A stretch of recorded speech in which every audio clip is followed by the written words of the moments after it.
క్రీస్తునందు ప్రియమైన దేవుని బిడ్డలారా, ప్రతి వారము కూడా మనము ఎన్నో విలువైన సంగతులను, ఎన్నో విలువైన మాటలను వింటున్నాము. కాబట్టి దేవుని మహాకృపను బట్టి పోయిన ఆదివారం నుండి ఈ ఆదివారం వరకు కూడా దేవుడు తన రెక్కల నీడలో మనల్ని సజీవులుగా భద్రపరిచి మరలా ఈ ఆదివారం దినమును కూడా మనము దేవుని మాటలను వినుటకు మనకి గొప్ప అవకాశం ఇచ్చినటువంటి పరమ తండ్రి అయినటువంటి దేవుడికి, మన రక్షకుడు ప్రభు అయిన యేసుక్రీస్తు వారి నామములో నా యొక్క కృతజ్ఞతాస్తుతులు స్తోత్రములు చెల్లించుకుంటున్నాను. అలాగనే క్రీస్తునందు ప్రియమైన దేవుని బిడ్డలారా, దేవుని వాక్యములోకి వెళ్ళబోయే ముందలుగా మొదటగా కొన్ని మాటలను మీకు నేను తెలియపరచాలనుకుంటున్నాను. మొదటగా దేవుని వాక్యం అనేది మనము వినేటప్పుడు జాగ్రత్తగా వినాలి. యాకోబు గారికి రాసిన పత్రికలో అంటాడు, మీరు ఏ మాటలైతే వింటున్నారో జాగ్రత్తగా వినాలి. వింటున్న ప్రతి మాటను కూడా మీరు అర్థం చేసుకోవాలి. ఆ మాటల ప్రకారంగా మనం జీవించాలని అపోస్తుల బోధలో మనకు తెలియపరుస్తుంది. అలాగనే క్రీస్తునందు ప్రియమైనటువంటి దేవుని బిడ్డలారా, వింటున్నటువంటి ప్రతి మాటను కూడా మనం గ్రహించే వారిలాగా ఉండాలి. వినువారు మాత్రమై ఉండి మనల్ని మనం మోసపుచ్చుకోకూడదు. అంటే గ్రహించే వారిలాగా ఉండాలంటే, ఆనాడు అపోస్తులు అనబడిన వారు ప్రభు అయిన యేసుక్రీస్తు వారు దేవుడి మాటలను, దేవుడి నుంచి వచ్చినటువంటి ప్రతి మాటను కూడా ప్రభు అయిన యేసుక్రీస్తు వారు తన శిష్యులైనటువంటి వారికి చెబుతున్నప్పుడు ప్రతి మాటను కూడా వాళ్ళు విన్నారు. విన్నటువంటి ప్రతి మాటను కూడా వాళ్ళు గట్టిగా పట్టుకొని ఆ మాటలు, ఏ మాటలైతే యేసుక్రీస్తు వారి కాడ విన్నారో ఆ మాటలన్నీ కూడా ఈరోజు సమాజంలోకి ఉన్నది ఉన్నట్టుగా చెప్పిన వారు ఎవరైనా ఉన్నారంటే అపోస్తులు. సో అపోస్తుల బోధలో బ్రతుకుతున్నటువంటి మనం అందరం కూడా, ప్రతి ఒక్కరం కూడా దేవుని మాటలను ప్రతి ఒక్కరు వినాలి. ఆ మాట అనేది మనం ఒకసారి బైబిల్లో ఒక మాట చూసుకొని మనం ముందరికి వెళ్దాండి. అపోస్తుల కార్యములు 2వ అధ్యాయము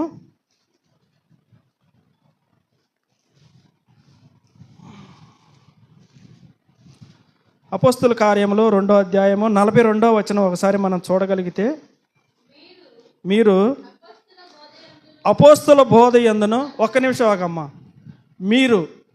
మీరు అంటే ఎవరు? వాళ్ళు ఎవరి గురించి మాట్లాడుతున్నాడంటే సంఘం గురించి. మీరు అంటే మనం అందరం కూడా ఎవరు? సంఘం అంటే ఎవరు?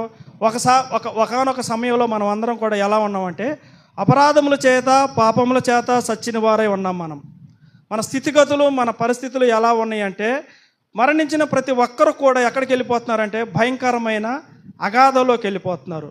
దేవుడు తన మహాకృపను బట్టి మనందరినీ ప్రేమించి దేవుడు ప్రభు అయిన యేసుక్రీస్తు వారిని బలియాగం ఇచ్చిన తర్వాత, మనం అందరమే మన పాపాలను ఒప్పుకున్న తర్వాత, ఆయన రక్తంలో కడగబడిన మనం అందరం కూడా ఎక్కడ ఎలా ఉండాలని సంఘము ద్వారా మనకి తెలియపరుస్తున్నాడు. ఎలా ఉండాలంటున్నాడు మనల్ని? మీరు అపోస్తుల బోధ యందును, సహవాసము యందును, రొట్టె విరుచుట యందును, ప్రార్థన చేయుట యందును ఎడతెగక ఉండిరి. అంటే మనము యేసుక్రీస్తు వారిని మనం సొంత రక్షకునిగా అంగీకరించిన తర్వాత, మన పాపాలన్నీ కడుక్కున్న తర్వాత దేవుని వాక్యములోకి ఎలా ఉండాలి, ఏ బోధలో ఉండాలని దేవుడు మనకి తెలియపరుస్తున్నాడు. ఎలా ఉండాలంటే అపోస్తుల బోధలో ఉండాలి. అపోస్తుల బోధ అంటే బోధ వచ్చేసరికి మనం జాగ్రత్తగా గమనించుకోవాలి. పంపబడిన వారు, పిలవబడిన వారు. పంపబడిన వారు ఎవరు? ప్రభు అయిన యేసుక్రీస్తు వారు. పరలోకము నుండి తండ్రి అయిన దేవుని వద్ద నుండి భూమి మీదకి పంపబడిన వ్యక్తి ఎవరైనా ఉన్నారంటే ప్రభు అయిన యేసుక్రీస్తు వారు మాత్రమే. ప్రభు అయిన యేసుక్రీస్తు వారు పంపబడ్డారు. అలాగనే ప్రభు అయిన యేసుక్రీస్తు వారు కొంతమందిని పిలుచుకున్నాడు. దేవుడు తన పనిని, తన కార్యాలను జరిగించుకోవటానికి దేవుడు కొంతమందిని పిలుచుకున్నాడు. ఆ పిలుచుకున్న వారే అపోస్తులు. ప్రియమైన దేవుని బిడ్డలారా, అపోస్తులు అనే దేవుడు ఒక సర్టిఫికెట్ వాళ్ళకి ఇచ్చేసాడు. సో ఇప్పుడు మనం ఎలా ఉండాలంటే, దేవుని ఎన్నుకున్నటువంటి మనం అందరం కూడా, ఆయన పిలుపునందుకొని వచ్చినటువంటి మనం అందరం కూడా ఎక్కడ ఉండాలి? అపోస్తుల బోధ యందును ఉండాలి. మనం అపోస్తుల బోధ యందును, ఆయన సహవాసం యందును మనం ఎడతెగక ఉండాలని లేఖనము తెలియపరుస్తుంది. ప్రియమైన దేవుని బిడ్డలారా, అలాగనే దేవుడి మార్గంలోకి వచ్చినటువంటి మనం అందరం కూడా, చాలామంది కూడా మొదటగా ఎలా ఉందంటే అపోస్తుల బోధ అంటే మనకు తెలియాలి. అపోస్తుల బోధ మత్తయి గారు రాసిన సువార్త నుంచి, అలాగనే పత్రికలు మొత్తం మనం జాగ్రత్తగా చూసుకోగలిగితే ప్రియమైన దేవుని బిడ్డలారా, తండ్రి, కుమార, పరిశుద్ధాత్మ త్రిత్వమును తెలియపరుస్తున్నారు మనకి. ఈ త్రిత్వం అనేది మనకి తెలిస్తేనే మనకి అపోస్తుల బోధ తెలిసేది ప్రియమైన దేవుని బిడ్డలారా. ఈ త్రిత్వంలో ఎలా ఉంది? తండ్రి, కుమార, పరిశుద్ధాత్మ, వీళ్ళు ముగ్గురు కూడా ఒక్కరా లేక ముగ్గురై ఉన్నారా అని మనకి ఫస్ట్ తెలియాలి ప్రియమైన దేవుని బిడ్డలారా. మనము ఆది కాండము నుండి ప్రకటన గ్రంథం వరకు ఆనాడు ఉన్నటువంటి పాత నిబంధనల ప్రవక్తలందరినీ కూడా ఒకసారి మనం జ్ఞాపకం చేసుకోగలిగితే, అలాగనే నూతన నిబంధనలో ఉన్నటువంటి అపోస్తులు మొత్తం మనం జ్ఞాపకం చేసుకోగలిగితే, వాళ్ళు మొత్తం కూడా ప్రకటించింది ఏంటంటే, మనకి ప్రతి లేఖనము కూడా ఏం తెలియపరుస్తుందంటే తండ్రి ఉన్నాడు, కుమారుడు ఉన్నాడు, పరిశుద్ధాత్మ దేవుడు ఉన్నాడు. వీరు ముగ్గురు ఉన్నారని మనకి ప్రతి లేఖనం కూడా తెలియపరుస్తుంది ప్రియమైన దేవుని బిడ్డలారా. అంటే పాత నిబంధన గ్రంథం చదివేటప్పుడు చాలామందికి బైబిల్ చదువుతూ ముందుకు వెళ్ళిపోతూ ఉంటారు. కొంతమంది మాత్రమే యేసుక్రీస్తు వారి సందర్భాలు, యేసుక్రీస్తు వారు ఉన్నారన్న ఆలోచన కలిగి ఉంటారు. కానీ నూతన నిబంధనకు వచ్చేసరికి ప్రతి క్రైస్తవం కూడా యోహాను గారు రాసిన సువార్తలో ఒక మాట కాడ పడిపోతారు. ఏమని? నేనును తండ్రిని ఏకమై ఉన్నామనే పదం కాడ వచ్చేసరికి ప్రతి ఒక్కరు కూడా ఏమనుకుంటున్నారంటే తండ్రి, యేసుక్రీస్తు వారు, పరిశుద్ధాత్మ దేవుడు ముగ్గురు ఒక్కరే అన్న ఆలోచనలో ఉన్నారు ప్రియమైన దేవుని బిడ్డలారా. ఈ ఆలోచన అనేది మనకి తెలియకపోతే, ఒక్కరై ఉన్నారా ముగ్గురై ఉన్నారా అనేది మనకు తెలియకపోతే, ఈనాడు మనకు అపోస్తులు ఉన్నది మనకు అర్థం కాదు అని ప్రతి లేఖనం కూడా తెలియపరుస్తుంది ప్రియమైన దేవుని బిడ్డలారా. క్రీస్తు సంఘంలో ఉన్నటువంటి మనమందరం కూడా దేవుని మహాకృపను బట్టి మనకి దేవుడు సత్యవాక్యాన్ని ఇచ్చాడు కాబట్టి మనకి తండ్రి, కుమార, పరిశుద్ధాత్మ వీరు ముగ్గురు ఉన్నారని మనకి తెలుసు. సో వీరు ముగ్గురు ఉన్నారని మనకు తెలుసు. వీరు ముగ్గురు ఏమై ఉన్నారన్నది కూడా మనకు తెలియాలి ప్రియమైన దేవుని బిడ్డలారా. పరిశుద్ధాత్మ దేవుడు దేవుడై ఉన్నాడు, అలాగనే ప్రభు అయిన యేసుక్రీస్తు వారు కూడా దేవుడై ఉన్నాడు, నిత్యుడై ఉన్నాడు, మహిమ స్వరూపి అయి ఉన్నాడు. అలాగనే తండ్రి అయిన దేవుడు కూడా అదే స్థానంలో ఉన్నాడు. వారు ముగ్గురు కూడా నిత్యత్వంలో ఎలా ఉన్నారంటే సమానంగా ఉన్నారు ప్రియమైన దేవుని బిడ్డలారా. సమానంగా అంటే ఎవరికి కూడా హెచ్చు తగ్గులు ఉండవు. ఇప్పుడు కుటుంబంలో భార్యాభర్తలు ఉంటారు. వీరిద్దరికి ఏం చేస్తుందంటే దేవుడు తనకిచ్చినటువంటి అధికారాన్ని బట్టి మొదటి స్థానము పురుషుడికి ఇచ్చాడు, రెండో స్థానం వచ్చేసరికి స్త్రీకి ఇచ్చాడు. కుటుంబంలో అనేది భేదాలు హెచ్చు తగ్గులు ఉంటాయి. అలాగనే పరలోకంలో ఉన్నటువంటి ఆ అనుభవాన్ని మనం ఒకసారి జ్ఞాపకం చేసుకెళ్తే ప్రియమైన దేవుని బిడ్డలారా, తండ్రి, కుమార, పరిశుద్ధాత్మ వీరు ముగ్గురు ఎలా ఉన్నారంటే ఒకే మనస్తత్వం కలిగి ఉన్నారు, ఒకే ఆలోచన కలిగి ఉన్నారు. ముగ్గురు కూడా మహిమ స్వరూపులై నిత్యులై ఉన్నారు ప్రియమైన దేవుని బిడ్డలారా.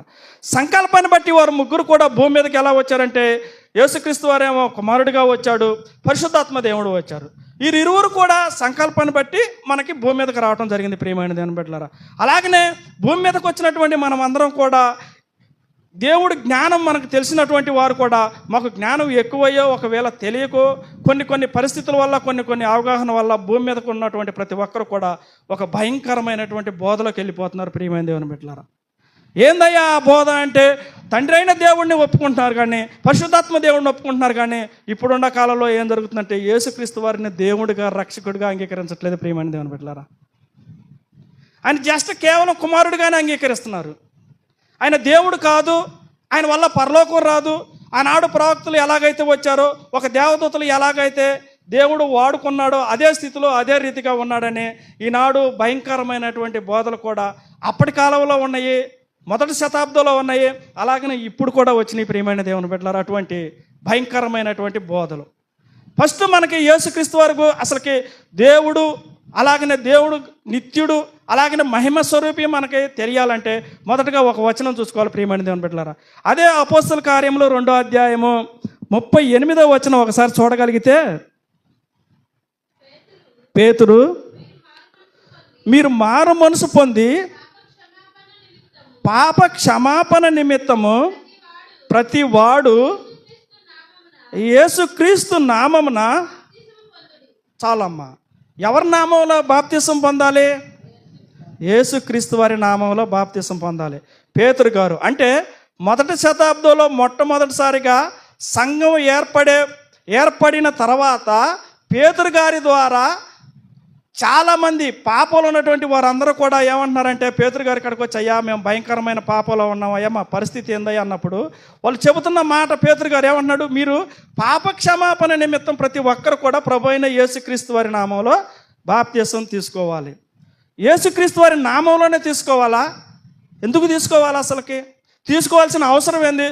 యేసుక్రీస్తు వారి కంటే ముందరగా గొప్పగా బ్రతికిన వాళ్ళు ఎవరైనా లేరా భూమి మీద? ఉన్నారుగా. ఆదాం గారు ఉన్నారు, తర్వాత ఏబెల్ గారు ఉన్నారు, అలాగనే నెక్స్ట్ పోయేసరికి నోవాహ్ గారు ఉన్నారు, అలాగని ఇలా చెప్పుకుంటూ పోతే అబ్రహాం గారు, ఇస్సాక్ గారు, యాకోబు గారు, దావీదు గారు, ఇలా చెప్పుకుంటూ పోతే గొప్ప గొప్ప సేవకులు ఉన్నారు. దేవుడి పనిలో వాడబడిన వారు ఉన్నారు. నా ఇల్లంతట్లో నమ్మకమైన వాళ్ళు ఉన్నారు. ఎన్నో సర్టిఫికెట్లు ఇచ్చాడు, ఎన్నో ట్యాగులు ఇచ్చారు. యథార్థంగా నీతిగా బతికిన వాళ్ళు చాలామంది ఉన్నారు ప్రియమైన దేవుని బిడ్డలారా. కానీ ఒక్క ప్రభు అయిన యేసుక్రీస్తు వారి నామంలోనే ఎందుకు బాప్తిసం పొందాలని మనకి లేఖనం తెలియపరుస్తుంది. ఎందుకు తీసుకోవాలి? ఎవరి నామం పేరటో తీసుకుంటే సరిపోద్ది కదా? కాదు ప్రియమైన దేవుని బిడ్డలారా. ప్రభు అయిన యేసుక్రీస్తు వారి నామం పేరట తీసుకుంటేనే వారికి రక్షణ. అదేంది? ప్రభు అయిన యేసుక్రీస్తు వారు మత్తయి గారు రాసిన సువార్తలో ఏమంటాడు అపోస్తలుతోటి? మీరు సర్వలోకానికి వెళ్ళి, సర్వ సృష్టికి వెళ్ళి మీరు ఏం చెప్పాలి? సువార్తను ప్రకటించాలి. ప్రకటించిన తర్వాత మీరు ఏం చేయాలంటే తండ్రి, కుమార, పరిశుద్ధాత్మ నామంలో బాప్తిసం ఇవ్వాలని మనకి ఆనాడు ప్రభు అయిన యేసుక్రీస్తు వారు బోధించిన బోధనలో మనకు కనపడతాయి ప్రియమైన దేవుని బిడ్డలారా. మరి ఇక్కడికి వచ్చేసరికి ఏం జరుగుతుంది? సంఘం ఏర్పడిన తర్వాత పేతురు గారు ఏంది మారు మనసు నిమిత్తం యేసుక్రీస్తు వారి నామం పేరటిస్తున్నాడంటే మనకు సందర్భం తెలియాలి. బైబిల్ చదివేటప్పుడు మనకు సందర్భం తెలియకపోతే ఆ మాట ఎవరు మాట్లాడుతున్నారు, ఎందుకు మాట్లాడుతున్నారు, ఏ కాలానికి సంబంధించింది, ఎవరితో చెబుతున్నాడు అనే ఈ మాటలు అనేవి మనకు అర్థం కాకపోతే ప్రియమైన దేవుని బిడ్డలారా, మనం లేఖనం అనేది అపార్థం చేసుకునే స్థితిలోకి వెళ్ళిపోతాం ప్రియమైన దేవుని బిడ్డలారా. ఇక్కడ వచ్చేసరికి జరుగుతున్న సందర్భం ఏంది? వీరు తండ్రిని అంగీకరిస్తున్నారు, పరిశుద్ధాత్మ దేవుడిని అంగీకరిస్తున్నారు. వీళ్ళు ఎవరిని అంగీకరించట్లేదు? క్రీస్తుని అంగీకరించట్లేదు. ఒకప్పుడు ఫర్ ఎగ్జాంపుల్ ఒకప్పుడు అపోస్తలులైనటువంటి పౌలు గారు ఉన్నారు. పౌలు గారు ఎవరికి విరోధిగా ఉన్నాడు? క్రీస్తుకి. యేసుక్రీస్తు వారి పేరు చెబితేనే ఎలా రగిలిపోయేవాడు, అనేక మందిని క్రైస్తవులను చంపాడు. అంత భయంకరమైనటువంటి స్థితిలో ఉన్నటువంటి పౌలు గారు ఎవరిని నమ్ముకున్నాడు? క్రీస్తుని అంగీకరించాడు. ఆ స్థితిలో ఉన్నటువంటి పౌలు గారే క్రీస్తుని అంగీకరించాడు. సో అలాగనే ఈ కాలంలో కూడా క్రీస్తుని అంగీకరించాలని లేఖనం చెబుతుంది. వాళ్ళందరూ యూదులందరూ కూడా యేసుక్రీస్తు వారిని దేవుడుగా, రక్షకుడుగా అంగీకరించట్లేదు. సో ఆ స్టేట్మెంట్ని బట్టి మనకి దేవుడు మనతో చెబుతున్న మాట ఏంటంటే పేతురు గారి ద్వారా చెబుతున్నాడు, పేతురు మీరు ఎవరి నామం ఇస్తారంటే ప్రభు అయిన యేసుక్రీస్తు వారి నామం పేరట. వాళ్ళు ఎవరిని హైలైట్గా చూపించాలి? ఇప్పుడు యేసుక్రీస్తు వారిని చూపించాలి, తండ్రిని చూపించాలి, పరిశుద్ధాత్మ దేవుడిని చూపించాలి, యేసుక్రీస్తు వారిని చూపించాలి. ఒకవేళ యేసుక్రీస్తు వారిని చూపించి తండ్రిని చూపించకపోయినా రక్షణ ఉండదు. అలాగనే యోహాను గారు రాసిన సువార్తలో ఒక మాట ఉండిద్ది, మూడో సువార్తలో ఒక మాట ఉండిద్ది, తండ్రిని కుమారుని అంగీకరించని వాడు క్రీస్తు విరోధి. ప్రియమైనటువంటి దేవుని బిడ్డలారా, తండ్రిని కుమారుని ముగ్గురిని మనం అంగీకరించాలి. లేఖనములను మనం అపార్థం చేసుకోకూడదు.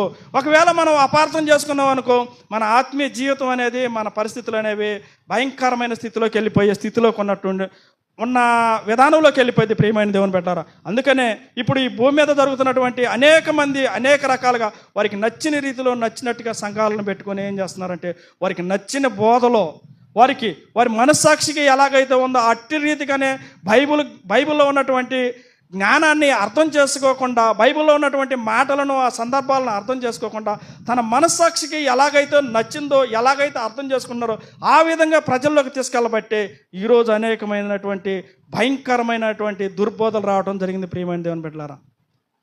తెలియక చేస్తే తప్పు కాదు, కానీ కొంతమంది చేస్తున్నారు, తెలిసే చేస్తున్నారు. అందుకనే ఇంగ్లీష్లో ఒక వర్డ్ ఉండిద్ది, mistake is mistake not mistake, mistake is mistake double mistake. అంటే తెలిసి చేస్తే, తెలియక చేస్తే తప్పు. ఒకవేళ తెలిసి నువ్వు చేసావనుక అది క్షమించరాని నేరం అని బైబిల్ చెబుతుంది ప్రియమైన దేవుని బిడ్డలారా. అందుకనే యేసుక్రీస్తు వారి గురించి మనం ఒక లేఖనం చూసుకుందండి. కొలసీయులకు రాసిన పత్రిక 1వ అధ్యాయము, కొలసీయులకు రాసిన పత్రిక 1వ అధ్యాయము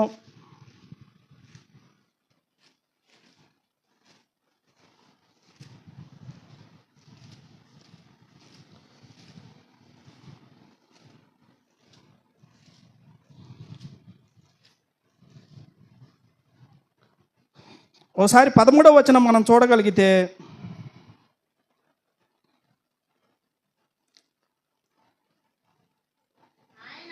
ఆయన మనలను అంధకార సంబంధమైన అధికారములో నుండి విడుదల చేసి తాను ప్రేమించిన తన కుమారుని యొక్క రాజ్య నివాసులుగా చేసెను. చాలు. ఆయన మనలను అంధకార సంబంధమైన, ఆయన అంటే ఇక్కడ ఎవరంటే ప్రభు అయిన యేసుక్రీస్తు వారు. ప్రియమైన దేవుని బిడ్డలారా, మొదటగా ఈ కొలసీలు రాసిన పత్రిక మనకి ఫస్ట్ తెలియాలి. ఆ వచనం మనం మాట్లాడుకునే పోయే ముందు, ఈ కొలసీలకు రాసిన పత్రిక అనేది ఎవరికి రాయబడిందంటే అప్పటి కాలంలోనే యేసుక్రీస్తు వారి గురించి నిత్యుడు కాదు, దేవుడు కాదు, మహిమ స్వరూపి కాదని ఈ కాలంలో ఎలాగైతే ఉన్నాయో అలాగనే కొన్ని విషయాలను తెలియపరచుకోవడానికి భయంకరమైన బోధలు వచ్చినాయి అప్పుడు.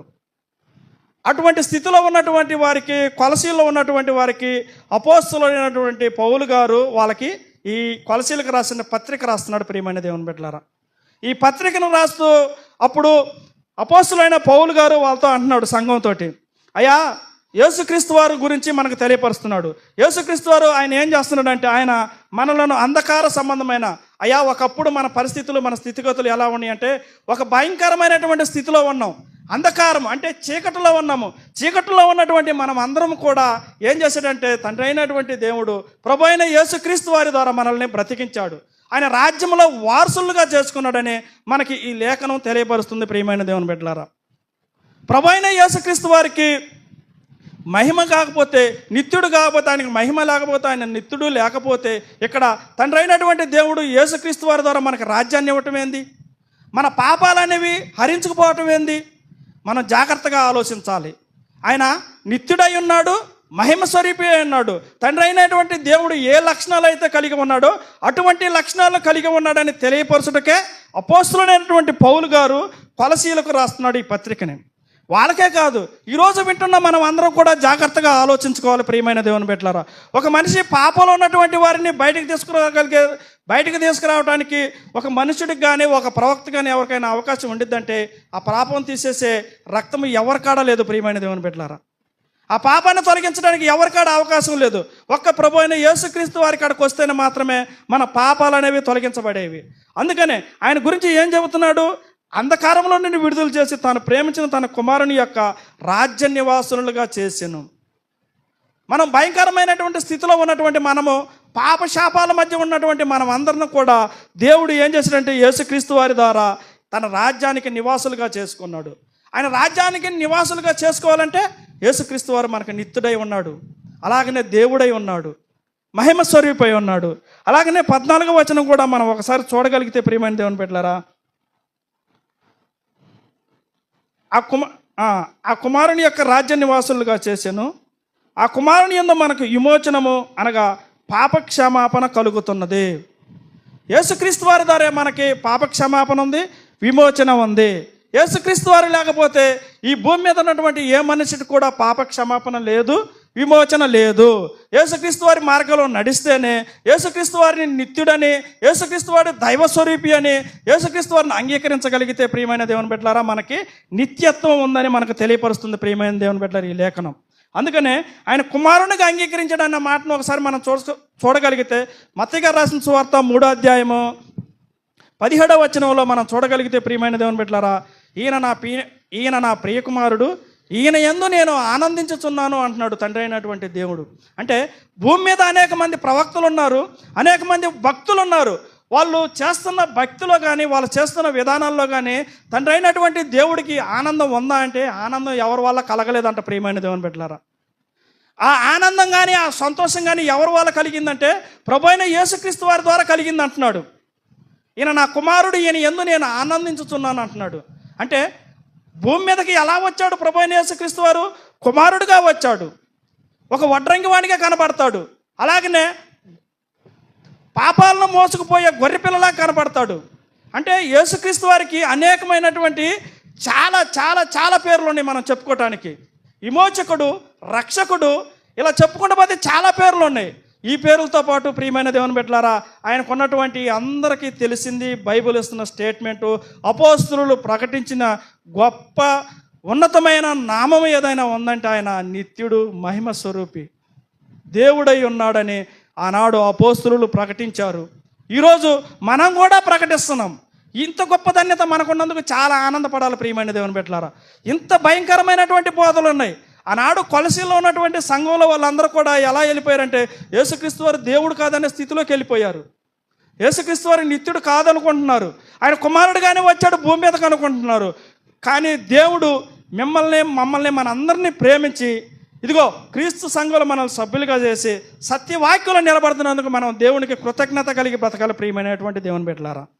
అలాగనే అపోస్తులైనటువంటి పౌలు గారు ఇప్పుడు నిత్యుడు మహిమ స్వరూపి దేవుడు అని ఎలాగైతే కొన్ని లేఖనాలు మనకు తెలియపరుస్తున్నాయో, అలాగనే మనకి దేవుడు కాదు, ఈయన నిత్యుడు కాదు అని చెబుతున్న వారికి కూడా మనం వ్యతిరేకంగా మనం ఉండాలి ప్రియమైన దేవుని బిడ్డలారా. అటువంటి భయంకరమైనటువంటి బోధనలు కూడా మనము ఎదిరించే వారిలాగా ఉండాలి.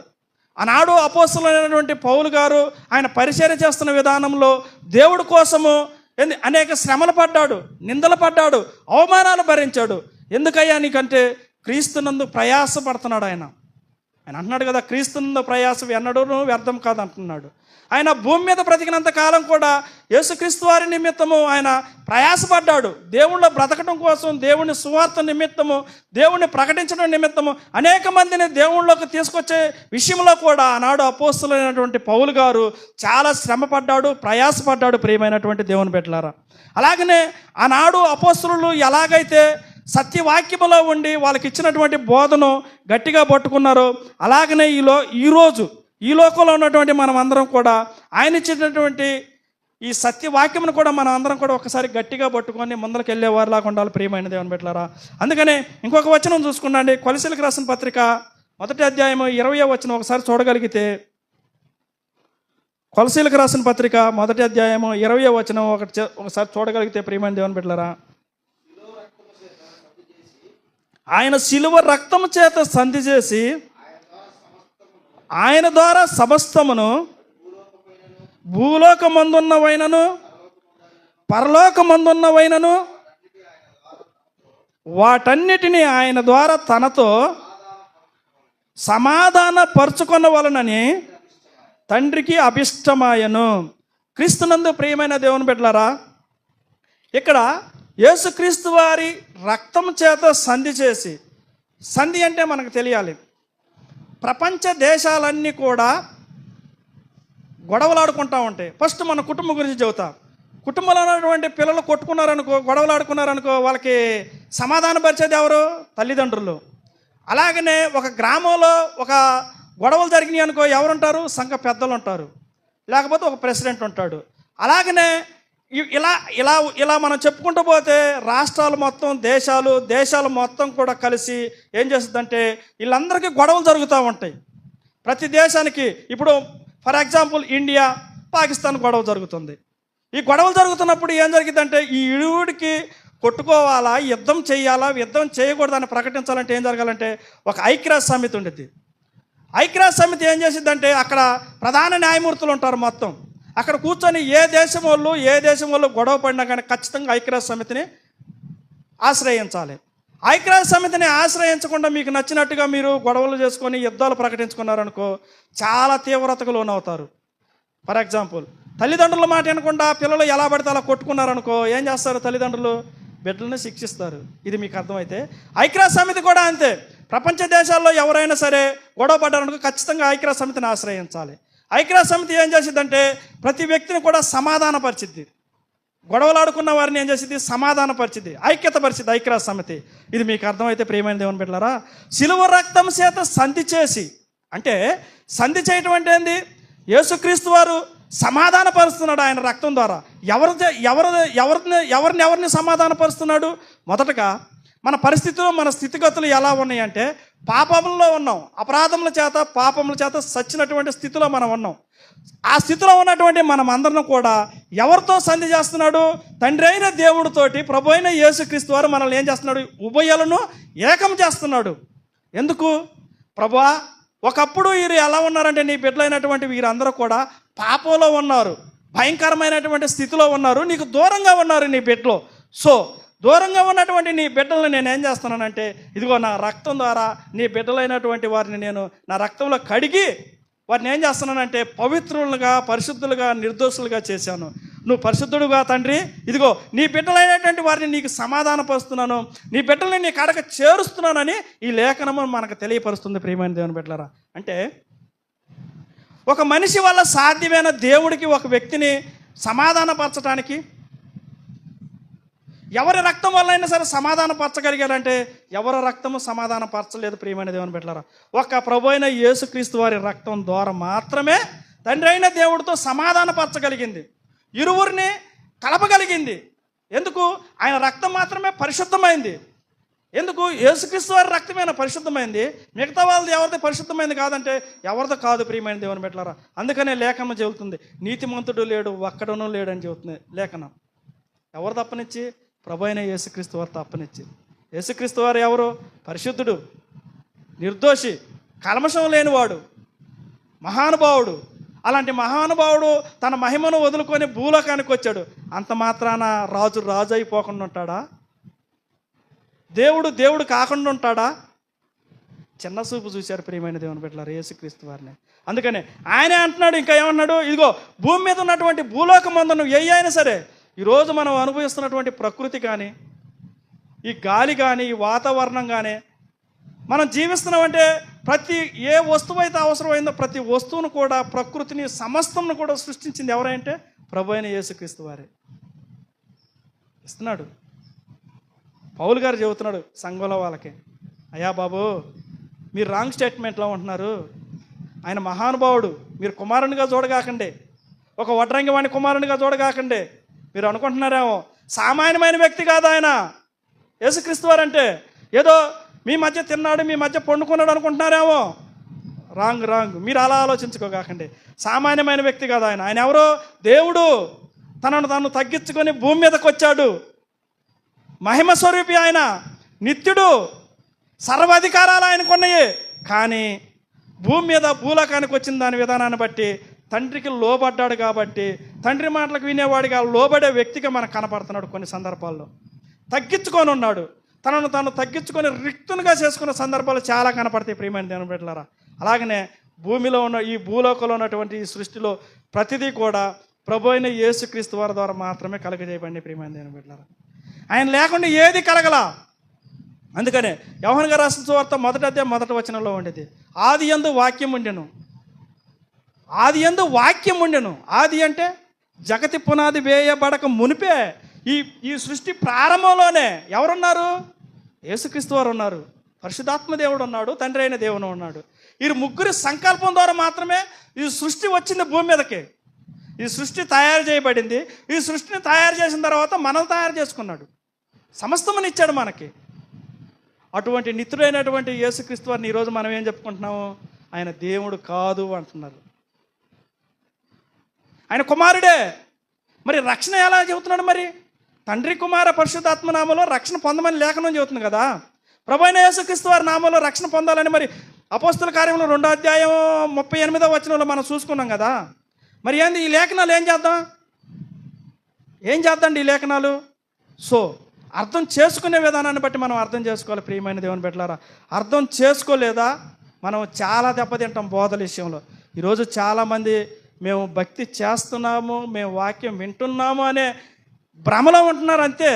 వాక్యమును వాళ్ళు సరిగ్గా చూసుకోవట్లా, చాలామంది చూడరు. ఒకవేళ చూసినా కానీ, ఆ లేఖనము అర్థం చేసుకున్నా కానీ, వాళ్ళు విన్నా కానీ వాళ్ళ చెవులతోటి, కానీ వాళ్ళు ఏం చేస్తున్నారంటే వాళ్ళు నమ్ముకున్న సిద్ధాంతానికి ఏం చేస్తున్నారంటే తప్పిపోతున్నారు, లోబడిపోతున్నారు ఒక మనుషులకి.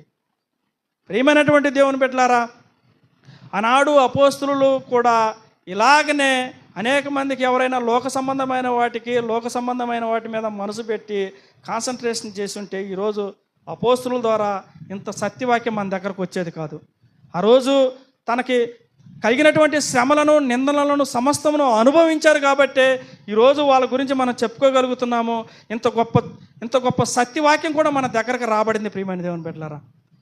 అర్థం కావట్లా చాలామందికి. మాకు తెలుసు బైబిల్ అనుకుంటున్నారు. తెలుసు, ఎంతవరకు తెలుసు? మనం చచ్చిపోయేంతవరకు నేర్చుకునే వాళ్ళమే ప్రియమైన దేవుని బిడ్డలారా. అందుకనే మనం పట్టుకున్న దీనిని జాగ్రత్తగా గట్టిగా పట్టుకోవాలి. ఆనాడు అపోస్తలులు గారు చెబుతున్నారు, ఆయన నిత్యుడురా బాబు, ఆయన దేవుడితో సమానమైనటువంటి వ్యక్తి. ఏంది, మనందరి పాపాల నిమిత్తం మరణించడానికి వచ్చాడు భూమి మీదకి. ఆయన లేకుండా భూమిలో ఏది కలగలేదు. భూమి మీద ఉన్నటువంటి ఏదైనా సరే సమస్తానికి ఆధారభూతుడు, కారణ జన్ముడై ఉన్నాడు ఆయన. అటువంటి మహిమ స్వరూపి అయినటువంటి యేసుక్రీస్తు వారిని, నిత్యుడైనటువంటి యేసుక్రీస్తు వారిని మీరు దేవుడు కాదు, ఒకవేళ ఆయన మహిమ స్వరూపి కాదు, అని మీరు ఒకవేళ అంగీకరిస్తున్నారంటే మీరు తప్పుదోవ పడుతున్నారని పౌలు గారు ఆనాడు కొలసీలో ఉన్నటువంటి సంఘస్థులకు తెలియపరుస్తున్నాడు. ప్రియమైన దేవుని బిడ్డలారా, ఈరోజు మనం కూడా ఎలా ఉన్నాం, ఈరోజు మనం కూడా మన పరిస్థితులు కూడా ఎలా ఉన్నాయి మనం అర్థం చేసుకోవాలి. ప్రియమైన దేవుని బిడ్డలారా, మనం కూడా అపరాధముల చేత పాపముల చేత సచ్చినటువంటి మనమే దేవుని మార్గంలో బ్రతుకుతున్నాము, యేసుక్రీస్తు వారి రక్తంలో కడగబడుతున్నాము. అయినా కానీ మనము దేవుళ్ళలో మనం బ్రతికే విధానంలో ఉండాలి. ప్రియమైన దేవుని బిడ్డలారా, దేవుని వాక్య నిమిత్తం మనం పోరాడే వాళ్ళలాగా ఉండాలి. అటువంటి ప్రియమైన దేవుని బిడ్డలారా, సో ప్రతి ఒక్కరు కూడా దేవుని మాటలను ఆలోచించుకోవాలి. అలాగనే ఇంకొక వచనం చూసుకొని నేను ఈ చిన్ని మాటలను ముగిస్తున్నాను. ఆయన గురించి మనం ఇంకొక మాట చూద్దాం. కొలసీలకు రాసిన పత్రిక 1వ అధ్యాయము 19వ వచనం ఒకసారి చూడగలిగితే ప్రియమైన దేవుని బిడ్డలారా, 19వ వచనం, ఆయన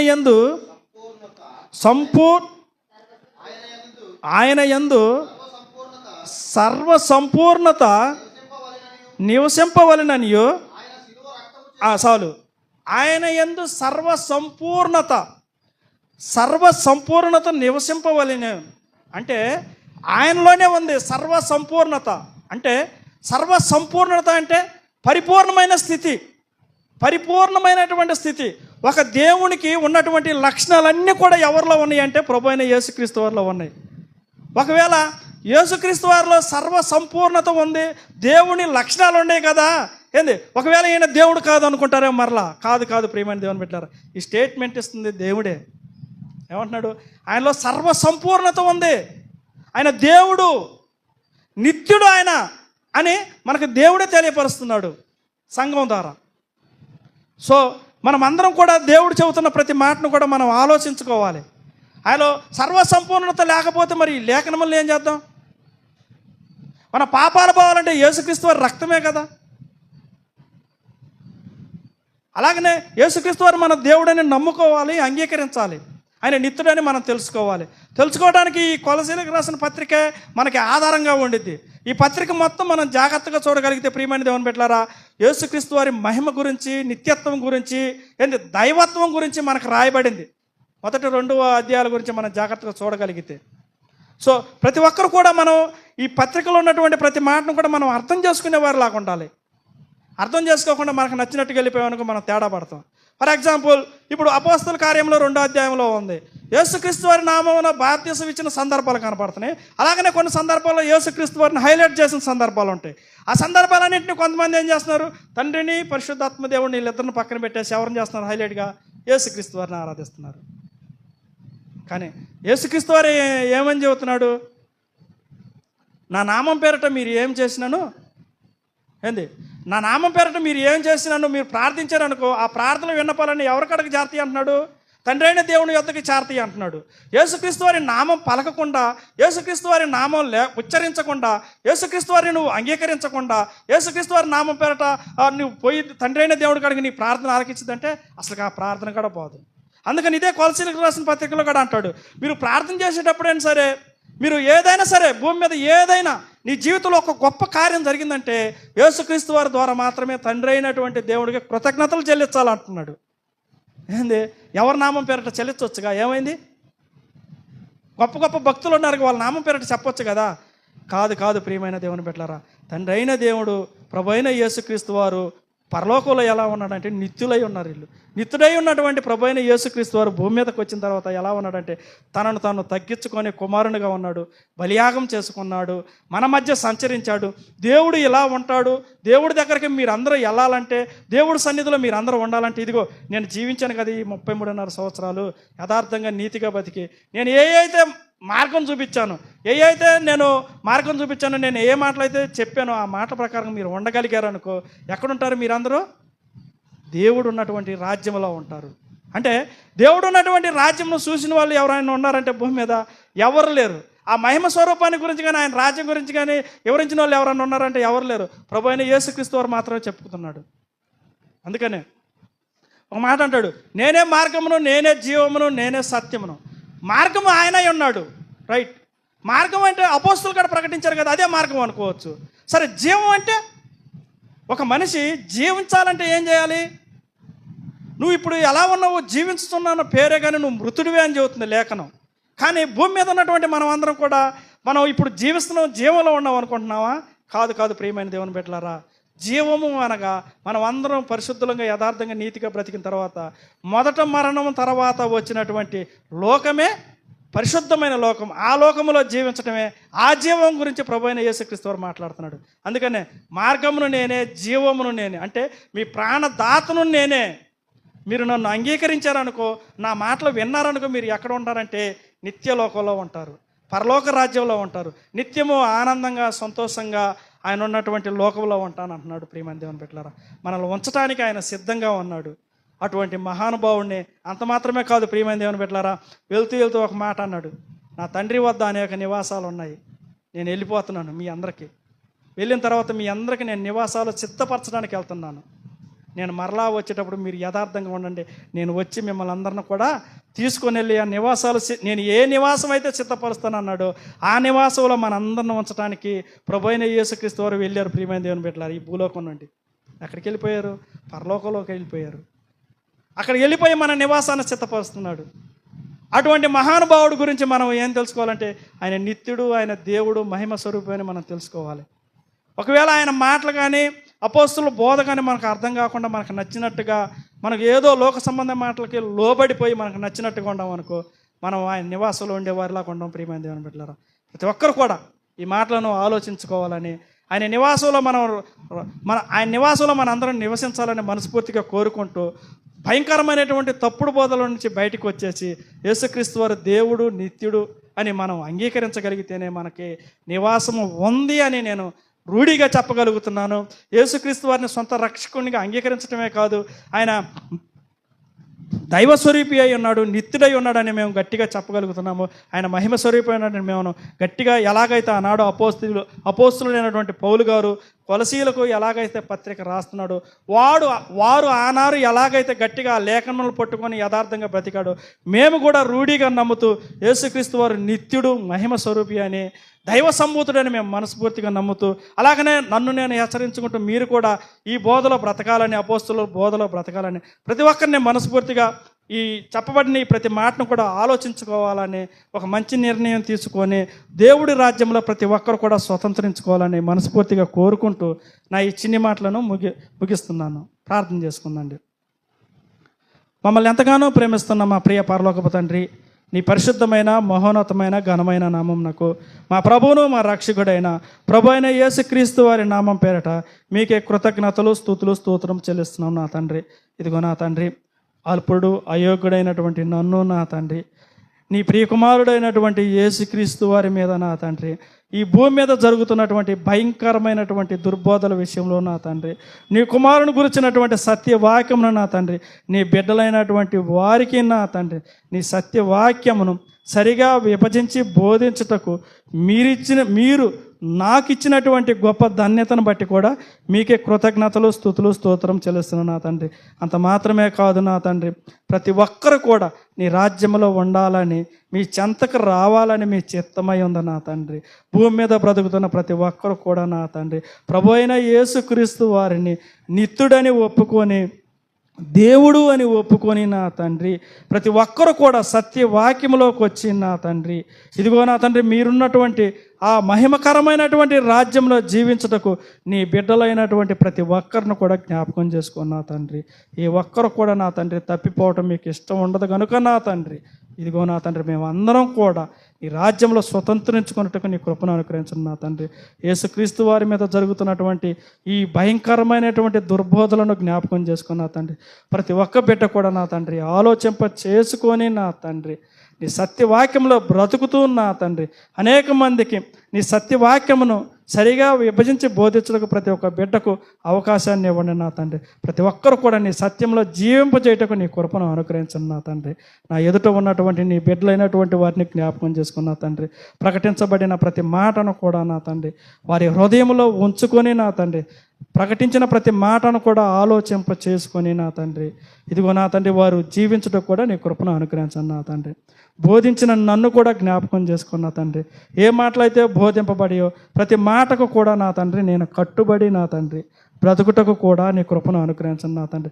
బోధించినటువంటి నేను నా తండ్రి నీ బోధ ప్రకారం బ్రతకకుండా నా తండ్రి, కేవలం బోధించువాడై ఉండి నా తండ్రి నేను భ్రష్టున్నైపోకుండా నా తండ్రి మమ్మల్ని జ్ఞాపకం చేసుకుని నా తండ్రి మమ్మల్ని బలపరచండి నా తండ్రి, కృప చూపించండి నా తండ్రి, నీ సత్యంలో జీవింపజేయండి నా తండ్రి. మమ్మల్ని మేము సరిదిద్దుకుంటూ అనేక మందికి నీ సత్యవాక్యం ప్రకటించే వారిలాగా మమ్మల్ని ఆశీర్వదించండి, దీవించండి, బలపరచండి నా తండ్రి. సంఘం అంతటి ద్వారా మీరే మహిమ ఘనత ప్రభావాలు పొందుకున్నారని నమ్ముచూ నా తండ్రి ముందులున్న సమయం అంతటి కూడా జ్ఞాపకం చేసుకుని నా తండ్రి ఇంత గొప్ప అవకాశాన్ని మరొకసారి నాకు అనుగ్రహించినందుకు ఈ కొద్ది ప్రార్థన మా రక్షకుడు ప్రభు అయిన యేసుక్రీస్తు వారి నామంలో అడిగి వేడుకొని ప్రార్థిస్తున్నాం మా కన్న తండ్రి. ఆమేన్.